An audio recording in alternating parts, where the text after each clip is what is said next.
आज हम ये कहने पे मजबूर हैं कि अभी हिंदुस्तान आजाद नहीं, जब तक भारत माता के सीने पे चढ़ के औरत के साथ ही, माता के साथ ही जुल्म ज्यादती होती रहेगी, जब तक हम आजाद नहीं। तो ये हर उस मर्द को शर्म आनी चाहिए जिसकी माँ, बहन, बेटी बैठी हुई है और वो निकलकर इस बात पे कोई हंगामा नहीं काटते। देखिए, आज इतना बुरा वक्त आ गया है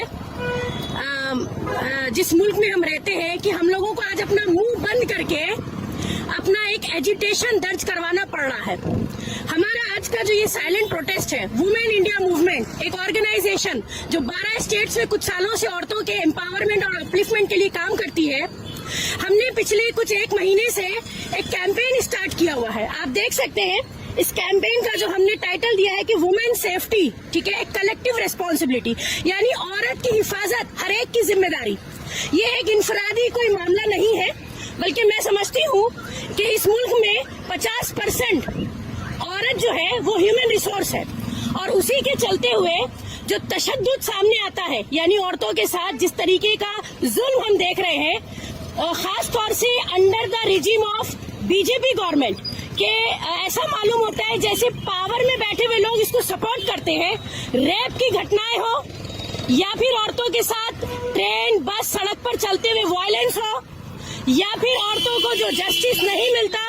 या फिर वो एक्टिविस्ट औरतें जो आवाज उठाना चाहती हैं सोशल इश्यूज के ऊपर, उनको बिहाइंड द बार्स डाल दिया जाता है, या फिर लिंचिंग, बुलडोजर में जो औरतें सफर होती हैं, या फिर आसाम के डिटेंशन कैंप में बुरी हालत में, तकलीफ में जिन औरतों को रखा जाता है। ऐसे में हमने अपनी जिम्मेदारी समझी, हमने 2 अक्टूबर को एक कैंपेन स्टार्ट किया,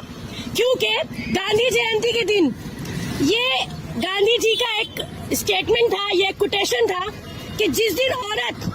कश्मीर से कन्याकुमारी तक मुल्क में अकेले सफर कर लेगी, हम उस दिन समझेंगे कि ये मुल्क आजाद है। और आज ये जो 75 साल हम आजादी का गाना गाते हैं और जो हालात हम देख रहे हैं, ये मैच नहीं होते। इसलिए आज हम ये कहने पे मजबूर हैं कि अभी हिंदुस्तान आजाद नहीं, जब तक भारत माता के सीने पे चढ़ के औरत के साथ ही, माता के साथ ही जुल्म ज्यादती होती रहेगी, जब तक हम आजाद नहीं। तो ये एक आजादी की लड़ाई है जो आज के वक्त में औरतें इस मुल्क में लड़ रही हैं। कोलकाता रेप केस से लेकर,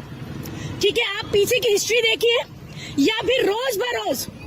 कोई भी ऐसी कम्युनिटी उठाइए, दलित उठाइए, क्रिश्चियन उठाइए, मुस्लिम उठाइए, यहाँ तक कि आइडेंटिटी बेस्ड अटैक भी है इस मुल्क में। आइडेंटिटी देखकर हिजाब का मामला हो, स्कूल कॉलेजेस में देखिए कि नर्सरी की बच्ची को नहीं छोड़ा जाता,